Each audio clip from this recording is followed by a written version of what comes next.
শীতকালে বাইরে থেকে এসে যদি গরম গরম কফি পাওয়া যায় তাহলে তো আর কথাই নেই। আমরা বাড়িতে ঢোকবার পর বোন কিন্তু সাথে সাথে আমাদের গরম গরম কফি দিয়েছিল, আর তার সাথে দিয়েছিল আমার পছন্দের একটা বিস্কুট। তো বেকারির এই বিস্কুটটা কিন্তু আমার দারুণ লাগে, আর এই জন্যই কিন্তু বোন এটা আনিয়ে রেখেছিল। আর এদিকে তুলতুলিকে দেখো মাসি বাড়িতে এসে তার আনন্দের শেষ নেই, কি সমস্ত সাজছে আর সেজে আপন মনে নেচে যাচ্ছে। আর তাকে এন্টারটেন করছে আমার বোনের জায়ের মেয়ে রাই। তো রাইকে তোমরা আগেও দেখেছো আমার ভিডিওতে, এর আগে যখন বোনের বাড়িতে আমরা এসেছি তখন কিন্তু রাই আমার মেয়েকে দারুণ এন্টারটেন করে। দেখো তোমরা রাইকে তোমরা চিনতে পারছো কি না, ও এখন অনেকটাই বড় হয়ে গেছে। তো এই রাই কিন্তু আমার মেয়েকে খুব ভালোবাসে, আর ওদের দুজনের বন্ডিংও কিন্তু খুব ভালো।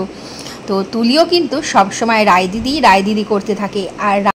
আর রাইয়ের জন্যই কিন্তু আমার মেয়ে ওর মাসি বাড়িতে আসতে এত পছন্দ করে।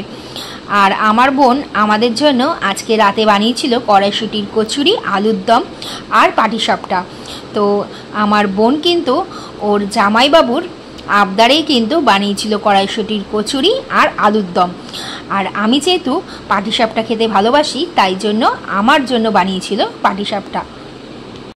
আর এখানে দেখো তুলি কিন্তু আসার পর থেকে সবাইকে এন্টারটেইন করে যাচ্ছে। গুড মর্নিং ফ্রেন্ডস, সকাল হয়ে গেছে।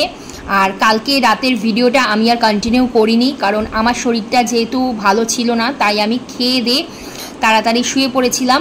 মাম্পু, টুটু আর শুভ আড্ডা দিয়েছে, আমি সেটা মিস করেছি। আর এই দেখো বোনেদের গাছে কত পেঁপে হয়েছে। আর এখানে দেখো একটা বোনেদের নতুন ঘর হচ্ছে, আমার বোনের বর মাম্পু, ওর এটা কাজের ঘর হচ্ছে। তো এখানে ঢালাই দেওয়া হয়ে গেছে, এখনও বেশ কিছুদিন টাইম লাগবে এটা রেডি হতে। তো এটা পার্মানেন্টলি ওর একটা কাজের ঘর হচ্ছে। এটা তুমি জানো কতদিন আগেকার? এটা সেই মোগল আমলের মেশিন, তারপরে নব্যপ্রস্তর যুগে এটাকে নতুন করে সংস্করণ করা হয়েছে, তারপর এখন বর্তমান যুগে মাম্পু ইউজ করছে।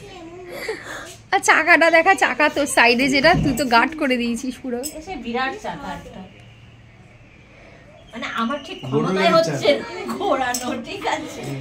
এটার জন্য মাম্পুকে রাখি এই বডি করে ফেলবো, এটা বেশ এক্সারসাইজ করা যাবে কিন্তু রোজ সকালবেলায় রোগা হতে চাইলে এরকম করে সামনে দিক দিয়ে ঘোরা। ও আচ্ছা, ইয়েস, এই ভালো এক্সারসাইজ হচ্ছে। এই দাঁড় করাতে পারছি না। খাবেও মাছ খায়। এটা কি আপনার বরের কারখানা ঘর? একদম রেডি হয়নি এখনো, হচ্ছে। রেডি হয়নি, হচ্ছে। চলুন।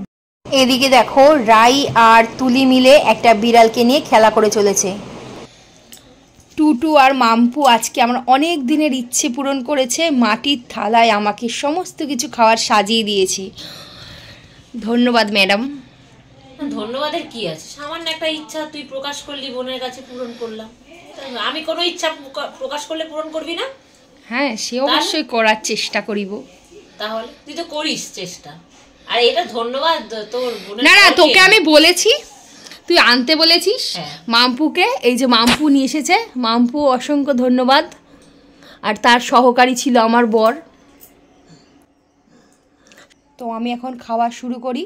আর আজকের মেনুতে আছে ভাত, এটা কি ঝুড়ি ঝুড়ি আলু ভাজা, আর ওটা হচ্ছে কুমড়োর বড়া, ডাল, পেঁয়াজের ডাল, খাসির মাংস, এদিকে স্যালাড, ওদিকে পাতিলেবু। জলটা দিবি না? হ্যাঁ, জল, সাথে জল। তো আমি খাওয়া শুরু করছি।